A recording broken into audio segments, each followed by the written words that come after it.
Chegando no final do ano, né? Hoje é um novo dia de um novo tempo que começou. Eu vou começar esse vídeo igual o artigo que tá na Liga Magic, que é basicamente o mesmo tema, só que aqui vai ser mais, obviamente, visual. Né? Vai ter aquele cheirinho de clorofila no ar. Mas basicamente com esse vídeo eu queria falar um pouco como é que foi esse ano no Standard, né? Foi um ano bem movimentado pro Standard, tem muitas coisinhas que eu queria comentar. E o vídeo é pra isso, né? Se você que tá vendo no YouTube, na descrição, tem o meu artigo na Liga Magic, né? Que foi basicamente falando isso aqui, se quiser uma versão resumidinha. Ou, se você tá aí lavando uma louça, tá no busão, tal, acompanha aqui comigo e vamos falar como é que foi o Standard em 2023, né? Que foi um ano bem importante, né? Lembrando que ano que vem eu acho que vai ficar mais interessante ainda, né? A gente tem os regionais e tal. Bom, a gente abre o ano com Pyrexia, tudo será um. Pyrexia Obi-Wan vem com uma carga, né, histórica muito forte, porque a última vez que a gente foi pra Pyrexia foi em Nova Pyrexia, né? A última vez que a gente teve Pyrexia, na verdade, assim, foi em Nova Pyrexia.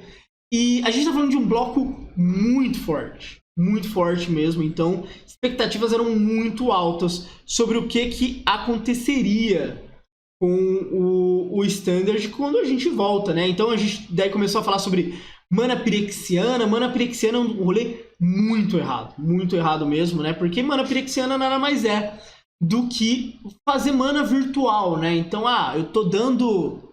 a gente tem que lembrar que mana pirexiana originalmente foi tipo Dismember, Gut Shot, Mental Misstep. Então assim, a gente tá falando de tipo, pô, vou soltar 4 Gut Shot aqui no mesmo turno. Quanta mana você tem? 0. Tá ligado? Era uma parada muito surreal. Muito surreal. Então assim, tinha uma expectativa muito alta em cima. Eles dosaram bem a mão na mana pirexiana, né? Então a gente tem aqui com os Planeswalkers.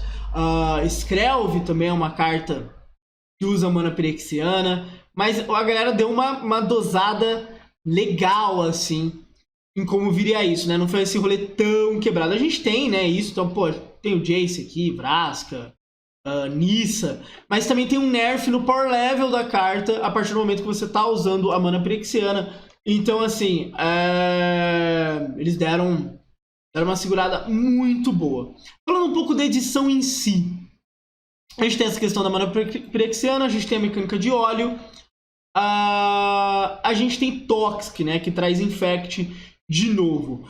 Toxic, inclusive, confirma uma característica que a gente tinha começado a ver lá em 2022, que é as edições Standard têm um deck como base que dá para construir. E isso é muito importante mesmo, porque torna mais fácil jogadores novos começarem no Standard, tá? 2023, depois a gente vai falar um pouco melhor disso, é o ano que eles falam, tá, a gente vai ter que voltar com o Standard físico, tá? Porque a gente vive esse mundo muito louco, onde nunca se jogou tanto Standard por causa do Arena, né? Standard já é o formato mais jogado no Arena por muito, seja MD1, seja MD3, mas nunca se jogou tão pouco Standard, porque no físico, Standard é um formato muito fraco, por N motivos, que já eu vou falar um pouco melhor. E quando a gente volta a ter essa questão de um deck Standard é baseado numa edição, torna mais fácil montar um deck Standard. E em Pyrexia nós teremos esse tipo de coisa. E aí, Mericote, como é que você tá, meu querido?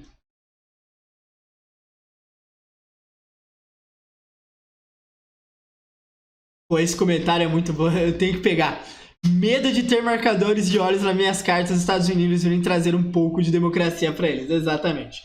Mas então a gente tem o Toxic e tal. O deck, né, GW Toxic, chegou a ter um desempenho legal. Ele fez top 8 no regional dos Estados Unidos e tal, mas meio que faltou suporte e a gente também não trabalhou muito com ele também, né? Pô, vamos trabalhar com GW Agro, não vamos focar só em Toxic. Dá pra jogar com anúncio de casamento, dá pra jogar com Virtude Branca, etc. Também tem a questão que é um deck que toma Sunfall de bobeira, assim, tá ligado? Mais uma vez, isso daí no vídeo do estado do Standard, né? Você pode dar uma olhada que eu falo sobre como Sunfall pune muito alguns decks, né? É a carta que não deixa alguns decks jogarem e tal. Então tem muito isso. Falando um pouco de cartas. Em Pirexia, a gente tem vários destaques que são interessantes para o Standard. Eu acho que o principal, eu não acho, né? De certeza. O principal, e para mim, séria candidata a ser a melhor carta do ano, é a Atraxa. A Atraxa é espetacular. Tá? A Atraxa no T2 joga no Ramp, no Pioneer joga em N decks malucos, porque a galera tem uma fixação com a Atraxa. No Modern joga muito bem na lista de Reanimator. No Legacy joga no Reanimator também. A Atraxa é uma carta que vai sempre jogar, tá? Por quê? Porque ela reúne duas características muito boas, tá? Se você for dar uma estudada sobre teoria do Magic, o Patrick Chapin tem um rolê muito legal que ele fala sobre... Tem cartas que são Bunny Slayers, né? Ou seja, um bichão grande com bom status de combate, tá ligado? É um pedação de carne. E Muldrifters, que são cartas que geram, né, com ETBs alguma vantagem e tal, principalmente card advantage. Atraxa é ambos, tá? Então por isso que a Atraxa é uma carta incrível. É claro que vai ter a pessoa que nesse momento vai falar: mas rodar o Fire, o Power Creep. A Atraxa não é exatamente isso, jovem. Segura um pouco essa emoção, tá? Fica um pouco de boa nisso. E agora dá Ctrl T e vai dar uma olhada na página da Harley Davidson, porque o seu problema é outro, tá? O ponto é que, assim, a Atraxa é espetacular, tá? A Atraxa também tem um custo alto, tal, etc, mas ela tem bom status de combate, ela gera card advantage com card selection, né? Então ela dá uma cavada nas cartas e tal. Então, assim, ela é candidata provavelmente a ser a melhor carta do ano. Taivar teve um hype muito grande, acabou não se confirmando muito. Glissa finalmente achou o seu lugar ao sol. Elesh pra mim é uma carta fantástica, e não só de Standard, pra mim é uma carta fantástica no geral. Nissa é uma carta muito, muito boa. Jace acabou se encontrando no Ramp, né, pra ganhar a Mirror, é uma carta muito importante. Koth, ou Koth, né, Sim, Rogerinho, Sim, uma carta muito boa também. Eternal Wonder também. Então, assim, Demonião acabou achando. Curiosamente, não são cartas caras, tá ligado? Tanto o Demonião quanto o Koth é muito barato. Screll é uma carta muito boa. E é claro que a gente tem coisas ruins também aqui. Que é, por exemplo, o Obliterador Pirexiano. O Obliterador Pirexiano é uma das piores cartas que eu já vi e que tem hype, tá ligado? Quando foi reprintado, muita gente: meu Deus, o Mono Red ele vai acabar, ai meu Deus, não dá. E a carta não é nada, tá ligado? Tem, pra quem já viu Mulan, tem aquele coisa do que o Mushun aparece pra ela como uma sombra, e ele é gigantesco e tal, aí sai um lagartinho. O Obliterador Pirexiano é igual, ele é um lagartinho, faz a gracinha dele e tal, mas ele é muito ruim, tá ligado? Porque eu entendo que no vermelho é difícil lidar com ele, mas em todos os outros lugares é muito fácil. Ele é 4 mana, 5/5 atropelar. E como ele tem atropelar, então você já não fica muito animado a dar Champ Block, o que só piora a situação dele. Então o rolê é muito difícil, assim, a carta cansada. O Urabrax Forge, por sinal, também é uma carta muito boa. Subiu de preço daqui, viu? Deu um hypezinho aí. Deus sabe por quê, mas deu uma subidinha de preço boa. Aqui também, deixa eu lembrar uma parada. A gente tem Mirrex. A gente tem a volta das Fastlands. Essa edição é muito boa pro T2. Mirrex é um ótimo candidato ao melhor terreno do T2, tá ligado? Lançado esse ano, porque... E demorou muito pra ser descoberto, tá ligado? Mirrex é um episódio de jogue T2, descubra que cartas são boas antes de todo mundo. Porque Mirrex tem a questão de ficar fazendo o bichinho todo turno, é muito chato isso, inclusive controles choram lágrimas e sangue por causa de Mirrex. Mas também, tipo, como a criatura que ele faz é um artefato, tem utilidade, tá? Então, às vezes eu preciso de um artefato pra aumentar a quantidade de alguma coisa, pra sacrificar, pra fazer isso, né? É muito bom. E ainda, né, você dá aquela arrumadinha na mana quando ele entra. Então, assim, Mirrex é uma carta espetacularmente boa, tá ligado? É muito, muito bom mesmo, tá ligado? Mirrex. Então, é realmente uma carta espetacular. Sidcore é uma carta que eu gosto muito. Microsintetizador é uma carta que eu gosto muito também.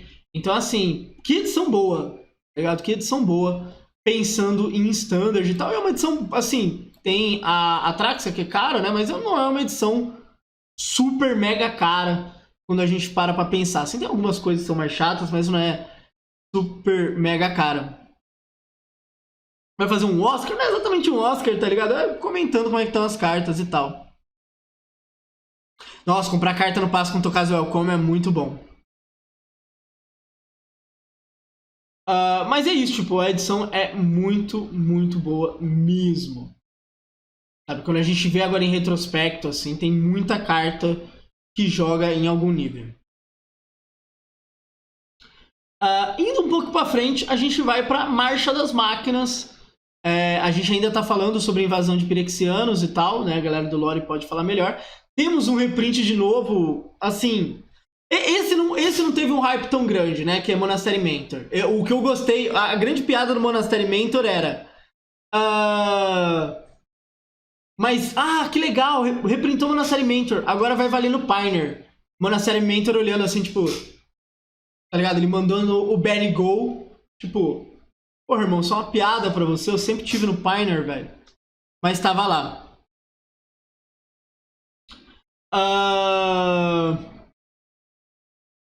E a gente tem batalha, né? A gente tem um tipo de carta nova. Uma coisa que a gente não tem há muitos, muitos anos. É que vingou. Vou falar que vingou, assim. Não vingou as que a galera tinha mais o olho em cima, né, tal. Mas acabou vingando, né? Muito por conta da batalha... Acho que é de Zendikar. Isso, batalha de Zendikar. Que gera esse efeito muito legal que eu acabei de fazer, né? Que é você tá com a carta aqui na mão, você tá de bobeira e tal. Tá, sei lá, mão inicial, assim. Coloca as cartas aqui na mão, tal. Você olha e fala, não, beleza, eu vou ficar. Aí você vai, faz tal coisa, isso, daí você... Daí, numa boa, o jogador tá jogando aqui. Isso aqui faz... Então tem esse efeito, mas acabou funcionando, tá ligado? A dinâmica das batalhas acabou funcionando. No final, a avaliação das cartas era muito em cima de...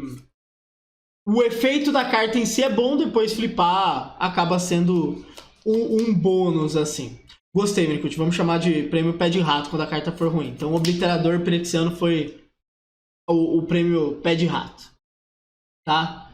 Falando de outras cartas aqui, em termos de T2. Chandra foi espetacular, a gente tem que lembrar que a gente tem um Pro Tour, né?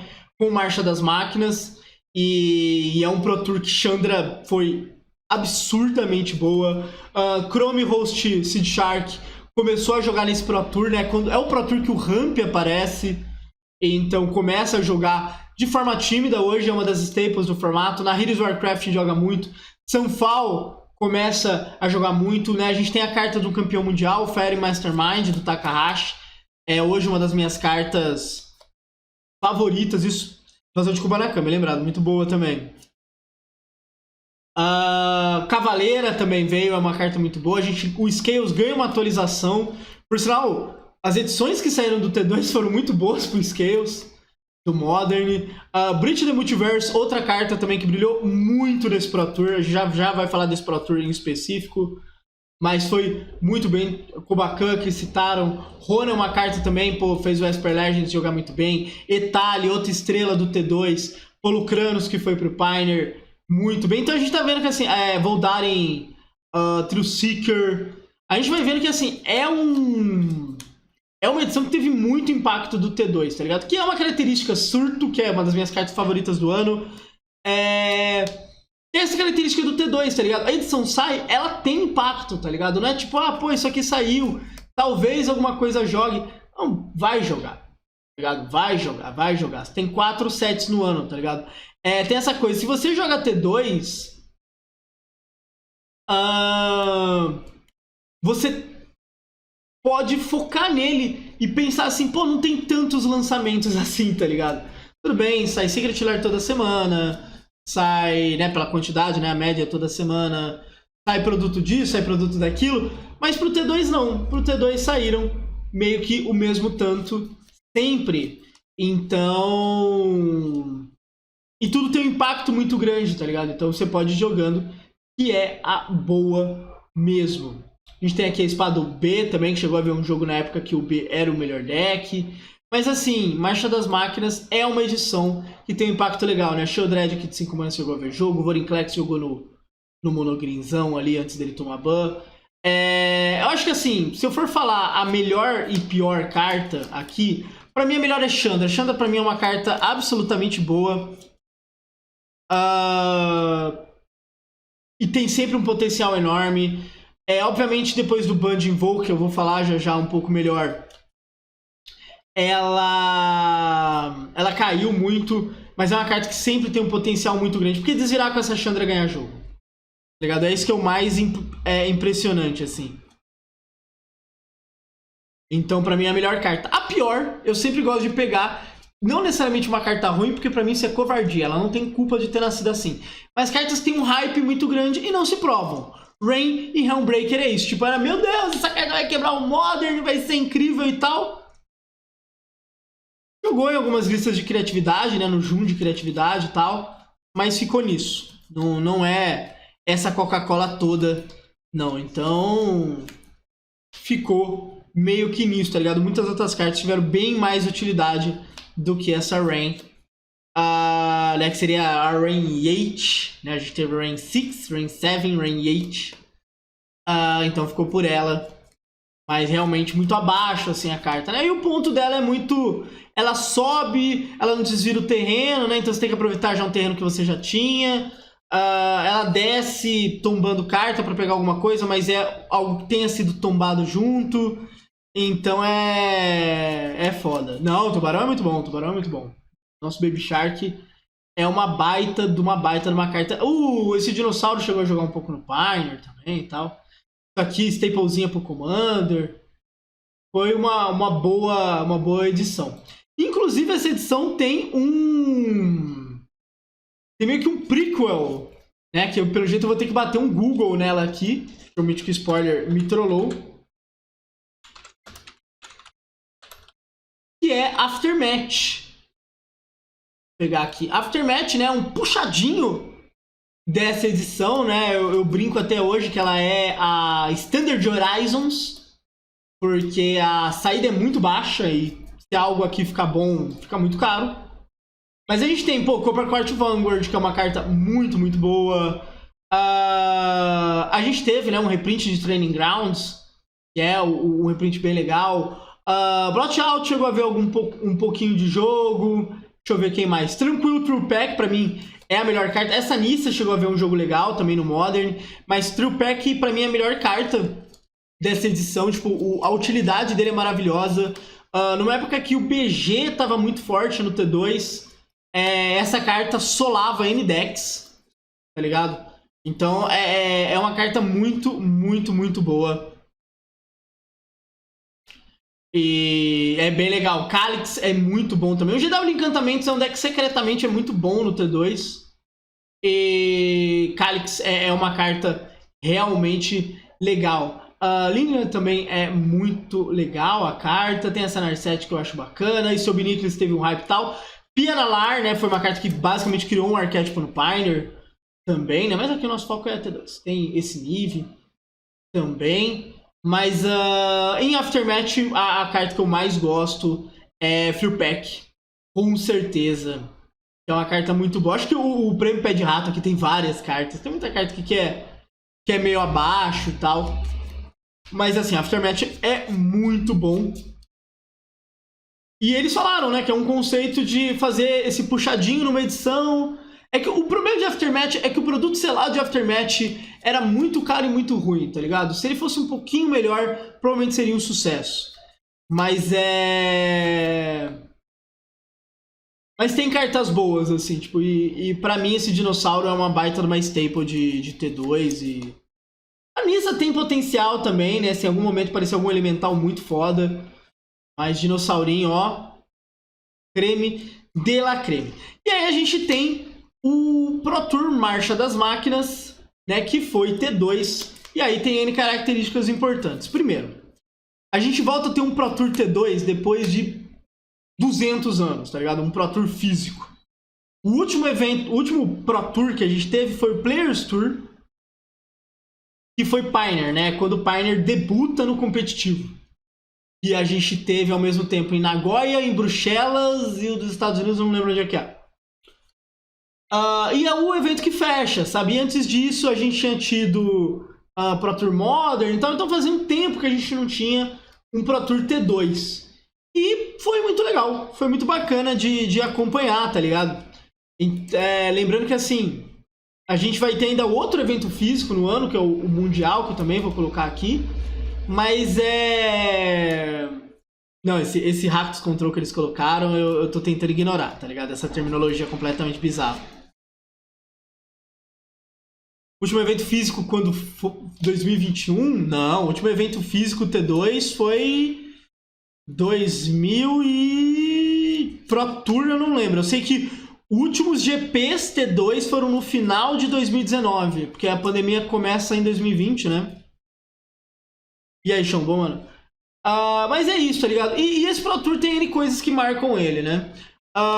Primeiro, né? A gente tem o Handshake atropelando o evento, né? Então, Nathan, Javier Domingues, Cal Sarap e Simon Nielsen, caras são os 4 primeiros a se classificar pro Top 8. Os caras estão com o mesmo deck. Então, hack dos mid-range, colocaram o control, Deus sabe por quê. E todos eles, né, abusando do poder de Chandra, Invoke Despair, Fábula, Reckoner Bunkbuster, tá ligado? O Handshake coloca, ele mostra assim, nós somos o melhor time do mundo, nós temos a melhor versão do melhor deck, é muito surreal, tá ligado? Assim, o grande destaque desse evento é isso, tá ligado? Como esses caras... O Nathan, ele vai, né, pro seu terceiro top 8 seguido de evento nesse nível, né? Ele tinha feito top 8 no Pro Tour anterior, né? Tinha sido Pioneer, tinha feito top 8 no Mundial. Então ele entra para um grupo muito seleto, de caras que tem tipo Fink ou LSV, são acho que 5 jogadores só, que conseguiram fazer 3 top 8 seguidos em Pro Tour. Então o Nathan coloca o nome dele assim como grande jogador, né? Ele que vai virar uma carta em 2024. Mas tem, né, obviamente, esse grande destaque do Rakdos, onde Fable atropela o formato completamente, junto com Chandra, etc, etc. Né? Chandra com Invocar o Desespero vira a jogada dos jovens. E fica muito, muito bom. Eu te chamo a ir dar uma assistida nos eventos, tá? Que é muito, muito bom. Eu fiz top 4 no Pizza Open, finado Pizza Open, com o deck do Nathan pra ter certeza que o deck era bom mesmo no PT, mas ok, no Pizza precisa ser realmente bom. Top 4, pode ser. Mas realmente foi espetacular. Aqui a gente tem mais um top 8 da Alton também. O David Olsen lança o 5 Color, que hoje é o grande deck do Standard também. O Javier, mais um top 8 dele, né? Ele faria mais top 8 no ano. O Simon Nielsen também. Então, assim, é um ano impressionante da galera do Handshake. E como toda ação tem uma reação, dia 29 de maio, né? Então esse Pro Tour foi no dia 5 de maio, dia 29 de maio, a gente vai ter bans. Lembrando, foi nesse Pro Tour que eles começam a falar sobre revitalização do Standard. Então, né, chamam o William Jensen, né, que é quem coordena o Organizer de Play da Wizards, né, que é o que mexe com todos os eventos do Magic, e eles falam, a gente quer revitalizar o Standard. E parte dessa política de revitalização são bans. Então a gente tem o ban de Fábula, Invocar Desespero e Reckoner. Quando saiu esse ban, eu falei muito assim, branco vai ficar muito forte. E realmente, branco é muito bom, anúncio de casamento é muito bom, Binding é muito bom, Sunfall é muito bom, e etc. Acabou que o Rakdos ainda conseguiu existir, né? Hoje em dia a gente tem 2 variações do Rakdos no formato. E eles falaram muito da questão dos agros e tal, e a gente consegue ter agros, né? Mas muito em desenvolvimento do que aconteceu com Soldiers, com Mono Red e tal. Mas foram bans que assim, realmente tiraram o deck e tentaram abrir um pouco mais o formato. Ainda que tenham aberto... Abrido ia ser foda. Aberto pra... basicamente pro Esper, né? Virar o grande chefão do formato, né? Falando dos mid-ranges, assim. Foram bans acertados? Provavelmente. Mas talvez pudesse até ter tido mais bans, tá ligado? Eu defendia muito Cutdown ser banido, porque isso faria ter mais agros no formato, né? Não ter. Os agros têm uma vida bem complicada no Standard quando o Standard quer isso, né? A gente viu no Mundial, por exemplo, quando a galera simplesmente falou: olha, Mono Red não vai ganhar. E aí foi pancada em cima de pancada. Mas mudou, revolucionou realmente o formato. Falando um pouco das medidas da Wizards. Que tudo bem que vão ser anunciadas durante o ano, mas né, aqui já vira um gancho. Quando anunciaram, vamos fazer mudanças, o Aaron, ele que é um dos lead designers da Wizards, ele falou, né, ele abriu no Twitter assim, o que vocês acham que faria o Standard voltar? E aqui a gente abre um disclaimer importante, que é assim, tá, por que o Standard tem que existir? Por que não estão falando, o que vocês acham do Legacy, do Pioneer, do Modern, etc. O Standard, ele é um termômetro muito bom de venda. Porque o jogador do Standard, ele se interessa por edições novas. Os outros formatos não necessariamente vão se interessar. Então é mais ou menos assim, um jogador de Standard, quando ele pega um booster, tem potenciais cartas ali pra ele, tá ligado? Eu posso premiar o jogador de Standard com booster. O jogador do Pioneer não. Ele pode só querer cartas. É como se fosse assim. Pô, eu jogo muito Standard. Se eu comprar uma box, vai vir um monte de carta que vai ser boa pra mim. Se eu pegar essa mesma grana e der pra um jogador de Pioneer, é melhor ele comprar carta diretamente. E isso faz muita diferença, porque pra quem não sabe, os lojistas são obrigados a comprar caixas de edições novas. Ele não pode falar, não vou comprar nada dessa edição. Eles são obrigados a comprar. Então, assim, a gente vive um fenômeno, principalmente no Brasil, onde pouco se joga Standard físico, pouco se abre Standard, né? Box Standard. O que acontece? Uma carta aparece no Standard e começa a jogar em outro formato, ela spike'a. Por quê? Porque tem pouco no mercado, pouca gente abriu, e aí começa a ter uma demanda.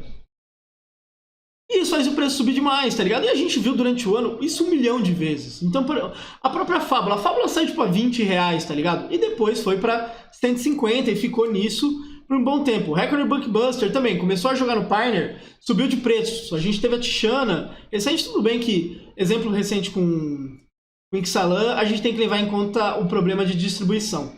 Mas o ponto é...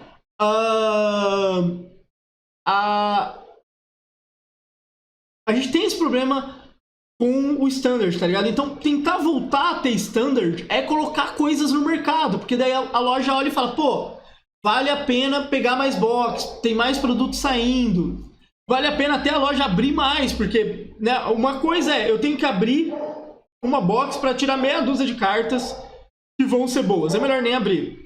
A outra tem um monte de coisa que vende, porque várias coisas saem ali pro Standard. A gente tá falando até agora, né, de Aftermath, por exemplo, de Marcha das Máquinas, que, pô, o tanto de carta que tinha jogando. Então, tipo, quanto mais cartas tem jogando, melhor pra mim abrir um produto selado.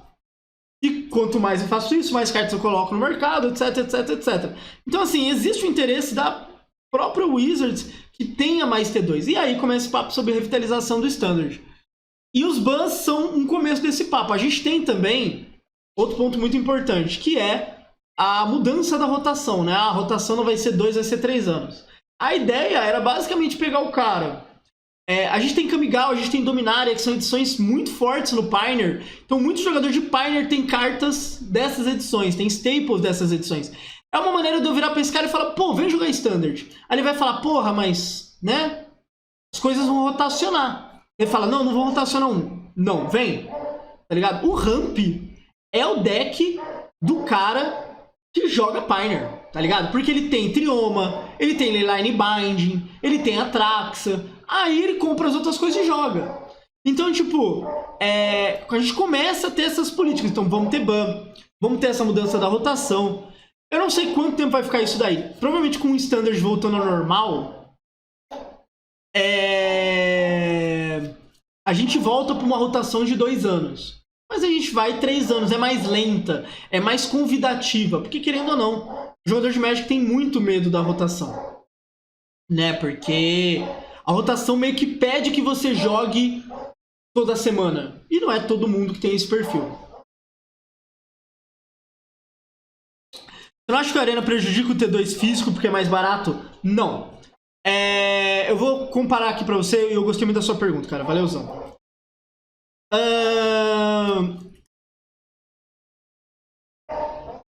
Uma pessoa que joga muito Arena não é necessariamente uma pessoa que jogaria muito no físico. Então, por exemplo,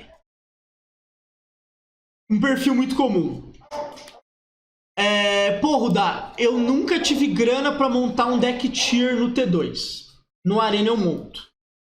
Essa pessoa já não iria jogar na loja. Então, o Arena não tá tirando esse público. Ela tá dando oportunidade para uma pessoa que já não jogaria. Tem mais chance dessa pessoa, depois de jogar muito, querer jogar no físico do que alguém do físico ir pro Arena. Porque são experiências muito diferentes, tá ligado? É esse que é o ponto. O cara que joga no físico, ele gosta de jogar no físico. Então, assim, não é... mas eu tenho a oportunidade de jogar ali. Até aí o Magic Online é muito melhor também, tá ligado? Nesse sentido, mas ele é pago e tal. Mas ele é relativamente barato, tá ligado? Você entra num sistema de aluguel, o quanto você vai pagar por mês é muito mais barato do que você ficar comprando carta também. Você vai jogar online, etc, etc. Mas as pessoas jogam físico ainda. Por quê? Porque é uma experiência diferente, é uma vibe diferente, tá ligado? Então tem a pessoa, porra, cara, é o meu futebol de quarta-feira, é o meu rolê que faz sair de casa. Então, assim, você na verdade não tá disputando público. É esse que é o meu ponto principal. Então, eu jogo T2 no Arena, tenho tudo, tal, etc. Tá, e você joga... Por que você não joga no físico? Porque eu não tenho grana pra isso. Então eu já não jogaria de qualquer maneira, tá ligado? Não chega muito nisso. E essa revitalização é meio que tentar pegar isso, tá ligado? Aí você tenta também voltar com os eventos, né? A gente, dia 6 de janeiro, a gente vai ter uma temporada de qualifiers de showdown, que são standard, né? De 6 de janeiro, acho que é dia 25 ou 24 de março. Então a gente tem a volta disso, que é o ponto que daí a galera fala, pô, o standard tem que ter torneio. E é verdade, sabe? Vai ter uma rotação. A cada 3 meses tem bastante novidade. Você tem que tá jogando torneio, né? Eles vão voltar com os boosters showdown, que são boosters promocionais diferentes, né? Que é meio que, hoje em dia as lojas têm um booster desse, né? E aí vai ter um desse só de standard, né? Vai ter, eles falaram que vão ter outros materiais promo pra galera que joga tantas vezes. Então, assim, você tem que jogar isso, tá ligado? Essa revitalização, ela é importante. Só que eu sempre falo isso em live. Se alguém achar que, não, vamos fazer isso, 2024, Standard volta a ser o formato mais jogado, essa pessoa tá na Disney, tá? Isso é um plano pra 2025, 2026. Tem muita coisa pra arrumar. Lá fora, tem uma outra questão que é muito forte, que é que nós vamos ter GPs, por assim dizer, né, Grand Prixes, de $75 mil de premiação, que são dentro do Magic Fest. Dentro do Magic Con, e se chama o Magic Fest. Pra quem não sabe, o Pro Tour acontece dentro do que seria uma mini Comic Con de Magic, que é o Magic Con, e dentro vão ter esses eventos. São caros, né? $150, tal, etc, pra se inscrever, mas são eventos que chamam muito, tá ligado? A gente já viu uma movimentação nos Estados Unidos nesse sentido, né? E vão ser standard. 2 deles, né? O que vai ter em Chicago em fevereiro, em Seattle, que acho que é em maio, são standard. Então isso conta muito. Comecei na Arena lá por 2018, 2019, no final de 2020 eu fui na lojinha pela primeira vez, e a partir daí o crack de papelão entrou na minha vida. Então, mas tem muito isso assim, tipo... É claro que vai ter a pessoa que vai falar, mas eu realmente prefiro nem jogar físico, eu tenho condições e prefiro não jogar no Arena. Vai ter, mas é muito mais comum o perfil do... Eu não teria essa grana de qualquer jeito, e assim eu jogo. Então é você pegar públicos diferentes, né? Pra mim, o público do Magic Online, o público do físico e o público do Arena são públicos diferentes. Então é você cobrir públicos diferentes com plataformas diferentes. Mas fechando assim só essa parte do ban, esse ban é o primeiro desses passos para tentar tornar o formato cada vez melhor. Inclusive eles falam sobre política de bans, então eles falam, olha, ao menos que apareça, né? Eles dão o exemplo do Guardião Felidar. Ao menos que apareça algo desse tipo, os bans vão ser sempre uma vez no ano na rotação. Então a gente vai ter a rotação, junto a gente anuncia alguns bans e tal. Então em setembro a gente teria também para dar uma estabilidade para quem tá jogando o formato, né? Eles querem dar o máximo de estabilidade, eles querem criar esse ambiente, né? Um ambiente em cativeiro bonitinho pro Standard crescer de novo. Bom, a gente tem isso no meio do ano. Aí nós temos, né, outros lançamentos, a gente tem Senhor dos Anéis, tal, etc. E aí nós vamos para Eldraine, né? Eldraine, eu tinha falado sobre Pyrexia, né? Eldraine também tinha uma expectativa muito grande. O que vai acontecer com Eldraine, né? Será que a gente vai ter Oco de novo e tal? E não tivemos. Mas a gente tem muitos destaques de Eldraine. Eldraine é uma edição muito, muito boa para o Standard. Então a gente abre... lembrando, Eldraine vai, né, desembocar no Mundial, que é Standard, é físico. Então, pô, a gente tem o BG com Blossom Tortoise, a gente tem o Ramp sendo muito bom, as virtudes vão muito bem nesse Mundial também, seja a virtude branca no Esper, o Soldiers nasce, né, nasce assim, né, na roupagem atual também. Virtude Preta é uma carta que se prova muito boa. Visit the Mirror, eu já adianto aqui, foi a carta da grande expectativa e que, né, foi bem de boa. Era, meu Deus, tutor, eu vou fazer Shielded! Ai, meu Deus! Não. No final foi para decks bem específicos. Não foi essa Coca-Cola toda. A Question Druid foi uma das grandes cartas aqui. Pro T2 Mosswood é uma carta muito, muito boa. A Raposinha jogou bem. A Redemption jogou muito bem. Eu esperava mais essa carta. A gente vê um renascimento do Mono Red com o Eldraine, né? Godric é uma dessas cartas, né? Você dá esse spike muito grande. Vamos ver o que mais que a gente pode falar aqui. Outra carta. O Mono Red realmente ele volta muito bem com o Eldraine, né? The End é uma carta que eu gosto muito também. Imodene tem um impacto no Pioneer muito grande. Piquenique vai ter. Feijão é provavelmente uma das melhores cartas de Eldraine, se não a melhor. Eu acho que dá pra gente colocar como a melhor carta de Eldraine, né? Foi banido no Modern. Vamos ver quem mais que a gente pode falar. Pô, tem a Trick do Urso, que é muito boa também. Eu gosto muito desse limite de Eldraine, tá? Aqui vai um comentário pessoal. Not Dead After All, né? Que vai ter o impacto no Scam. Mas assim, Eldraine tem um impacto bem legal pro Standard, tá ligado? É uma edição muito boa. Tinha essa expectativa, né? Se seria tal qual outro Eldraine de novo. A gente baixa um pouco a mão. A gente tem, né, deck temático em Eldraine também, que é o Fadas. Mas então, a gente baixa um pouco a mão e fica um pouco mais tranquilo. Bem lembrado, a gente tem o Caldeirão de Agatha em Eldraine também. É uma carta que tem um impacto muito grande no Modern. A Sir Ginger é uma carta, né, que pra galera que gosta de jogar de Sacrifice é bem interessante. A gente tem a volta do Genji Bruto. Mas Eldraine tem um impacto muito legal. Acho que o que a gente pode falar muito de Eldraine, pensando pro T2, acho que o principal é a volta do Mono Red. Mono Red volta a ser um deck realmente bom. Hoje em dia, Mono Red, ele é o que a gente chama de Tier 1,5. Assim, eu não considero um Tier 2. Pra mim, o BG tá muito mais pra Tier 2 hoje em dia. Mas o Mono Red, porque ele tá sempre ali, beliscando. Quando o formato vira pra ele, ele cai, que é o que aconteceu no Mundial. O Mono Red chegou no Mundial com uma win rate de acima de 50%, tá ligado? A win rate dele era muito alta, né? Eu lembro que a gente teve um torneio no Japão de 600 players. E tipo, o Mono Red acho que tava com 53%, 54%. A conversão tinha sido boa pro Day 2. É muito boa. E continua um deck muito bom, tá ligado? Um deck vira e mexe, ganha challenge, faz top 8, né? Tem um brasileiro, o De Leon, sempre vai bem de Mono Red. Então, assim, é um grande momento pro deck. E a gente tem as virtudes também aqui muito boas, mas eu acho que o Mono Red é o deck que, tipo, pô, temos um deck de Magic, tá ligado?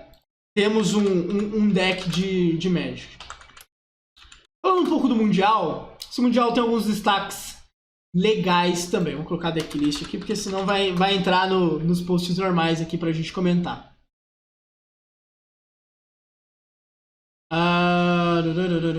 Vou pegar aqui no Goldfish mesmo. Esse Mundial, então, como eu falei, a gente chega com o Mono Red e tal. O Handshake, ele tem 2 decks pra destacar, e os 2 decks fazem top 8, apesar de que o Handshake, no geral, não foi tão bem. Então a gente tem o BG com o Anthony Lee, e a gente tem os Soldiers com o Simon Nilsson. O Soldiers, inclusive, foi muito mal nesse Mundial, mas acabou se provando um ótimo deck. O campeão é o Jean Manuel Deprat, então é o primeiro grande destaque que a gente tem desse evento. né? O Depra já tinha batido na trave outras vezes e o cara agora ganha, né? De Esper Legends, que fez o seu canto no cisne nesse evento, né? Porque apesar do Depra ter ganho de um Esper Mid na final, Esper Mid ganha muito bem essa match. Então Esper Legends acaba não ficando muito bem. Mas o Esper Mid é o grande deck do evento. O White Wing também foi muito bem nesse evento, né? Em termos de win rate. Mas o Esper Mid é quem sai muito forte. Aqui o Ramp também sai muito forte, né? Os caras da Channel Fireball estão com esse deck. Então aqui é o Raid Duke.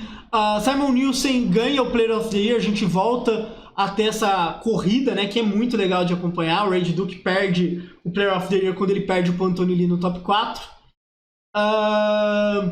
E a gente volta a ter um brasileiro no top 8 de Mundial, coisa que não acontecia desde que o PV ganhou o Mundial, que é o Willie Edel, né, um jogador Hall da Fama, tal, etc., que faz top 8 de ramp, foi bem legal de acompanhar. Então a gente tem esse resultado muito, muito legal. O que a gente pode falar mais sobre o Mundial? Então a gente tem, bom, Esper. O Mundial, ele meio que vai dar realmente a tendência do que vai ser o formato, né? Então, Esper e Ramp são os principais decks, hoje em dia continuam. Soldiers aparece, depois o Soldiers evolui muito. Isso é muito legal. O BG é o contrário, o BG sai, o BG é muito bom, tal, etc. Mas o Ramp existir faz ele cair muito. Hoje em dia o BR pegou meio que essa posição para tentar combater o Ramp.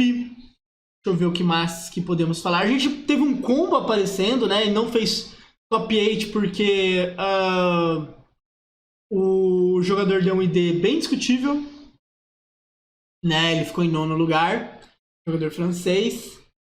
Deixa eu ver o que mais que a gente pode falar desse Mundial de legal. Foi um bom Mundial de acompanhar, cara. Foi realmente um bom Mundial. Foi bom ver o Mundial com cartas físicas de novo e tal. Acho que tem muito isso também, tipo, um grande destaque é a gente volta a ter um Mundial com cartas físicas. E isso é muito bom, ligado? É uma parte do Magic muito legal, a gente vê draft. Tem esse detalhe que, assim, o Arena fez isso e é maravilhoso, tá ligado? Hoje em dia, antigamente o draft começava no Pro Tour, a galera nem acompanhava, tá ligado? Hoje em dia os números do draft são menores do que o do construído, mas a galera gosta de ver. Porque todo mundo draftou muito no Arena, então a galera quer ver como os melhores do mundo estão draftando, como é que vai ser esses caras jogando draft, quais são as estratégias no draft. Então, nesse Mundial a gente tem muito isso. E aí a gente tem as cavernas perdidas de Ixalan, né, que foi a última edição que saiu, que já, né, tem o destaque negativo de Ixalan, foi, né, os problemas de distribuição no Brasil, né, agora alguns lugares estão recebendo, então vai ter muito pós-release em janeiro. E é uma edição que, assim, tá se provando muito interessante, né? Então, pô, dos deuses aqui, o preto e o vermelho estão vendo o jogo. Int é uma carta espetacular. A gente tem esse reprint de Resplandecent Angel. O Bonnie Horde tá tentando ver jogo, né? A galera tá vendo qual é que é. Ixalan a gente já tem ban, né? Porque a gente tem a volta de uma mecânica de Cascade. Schooner é muito bom. Deixa eu ver essas cartas. Esse Kitzil aqui pode ver mais jogo, essa carta é muito boa. O Warden se provou muito bom. Esse Dinossauro é legal também. Sentinel é bom. Então, assim, tem muita coisa aqui, salão. Bermuda. Kishana vira uma staple multiformato. Get Lost vira multiformato. Preacher pra mim é uma carta muito boa. Malcolm é muito bom. Mas então, a gente tem o ban de Geological Appraiser no Pioneer, né? Porque a gente tem um deck Cascade que pode dar hit kill. Culpa do Vico Cheiras, rolê do Limited? Concordo plenamente. O Vico Cheiras é um dos caras que popularizou muito o Limited pro grande público, né? Já tinha uma galera que jogava, mas ele que foi que falou: galera, Limited não é difícil, vem com o pai. Morceguinho aqui também jogou. Tipo, o Ixalan tem tido um impacto muito bom no T2, muito bom mesmo. Normalmente demora um pouco mais pra gente ver todo o impacto acontecendo. Elefantinho teve impacto no Pioneer também. Mas Ixalan teve um impacto muito legal pro Standard, né? Ele se encaixou muito bem no Esper. Teve muito impacto no Pioneer também, né? Tudo bem que Int já seria uma carta boa, mas com o Copter desbanido a coisa só melhorou. Mas é uma edição muito boa. De novo, revisitamos. A Wizards está muito nessa pegada porque tem Tem duas teorias por isso, né? Primeiro, revisitar planos pega a memória afetiva e isso é muito bom para fazer venda. Segundo, e eu vi uma galera falando sobre isso com outras coisas, falando, pô, a gente teve um monte de reboot, N jogos também, vamos voltar a tal coisa, isso, aquilo. O Magic voltou um monte, por quê? E aí tinha a Bárbara Gutierrez, né, que é uma pessoa muito legal para seguir, né, uma jornalista incrível. Ela estava levantando muito que é assim, a gente passou por uma pandemia, foi um momento muito difícil, revisitar coisas é meio que a nossa zona de conforto mental. Então isso explicaria. É claro, de novo, tem essa questão de que, quando você revisita coisas, né, memória afetiva, as pessoas vão, eu comecei a jogar em Ixalan, logo eu quero coisa disso. Eu lembro muito de Eldraine porque tal deck era muito legal. Vamos comprar Eldraine. Pyrex é isso, isso e isso. E por aí vai. Mas ela levanta muito bem esse ponto sobre como a gente passou por uma época muito difícil e rever coisas conhecidas é uma zona de conforto. Mas Ixalan é muito boa pro T2. O Bradiani perguntou, né, indo pra frente já, o que eu espero da próxima edição? Nada. Eu sou a pior bola de cristal ever, tá ligado? Eu acho que o que a gente pode falar da próxima edição, o que a gente já tem, né, a gente vai ter um Traben da vida, literalmente é um Traben, né, um reprint funcional, Traben Spectre, que é uma carta que sempre foi muito bem no Convoke do Pioneer, né, que não tá passando exatamente pela melhor fase do deck, mas Traben pode fazer o Convoke virar um deck muito bom no T2. Eu acho que é isso que a gente pode... A gente tem uma materialidade para esquentar a cabeça, assim, tipo, talvez Convoke, Boros Convoke seja muito bom, né? Tem Glifo, tem Vampiro, tem Warden e tal. Tudo isso, tem Cavaleira. Tudo isso já é muito bom para fazer um Boros Convoke jogar. Esse daqui já existe, né? Mas talvez ganhe mais destaque. Tem a Sanguine aqui para dar aquele... Ou Sanguine, não sei. Para dar aquele bônus geral. Então, assim, foi um ano muito bom pro Standard em termos de lançamento. Realmente as edições foram muito boas. E a gente tem esse começo dessa revitalização. Ano que vem é quando a gente vê muitos impactos desse rolê de revitalizar. Então pode ser o ano do Standard, pode ser 2024. Veremos. Como eu falei, a gente tem os qualifiers nos 3 primeiros meses. Em fevereiro a gente tem o lançamento de uma edição nova, vai ter os boosters de showdown, então vai ter basicamente 2 GPs no primeiro semestre, então pode ser um momento bem importante para revitalizar esse formato no físico, no resto do mundo, talvez aqui no Brasil. Então foi essa. A gente fez uma retrospectiva aqui, nessa geral, e é isso. Valeu pra você que assistiu e até mais.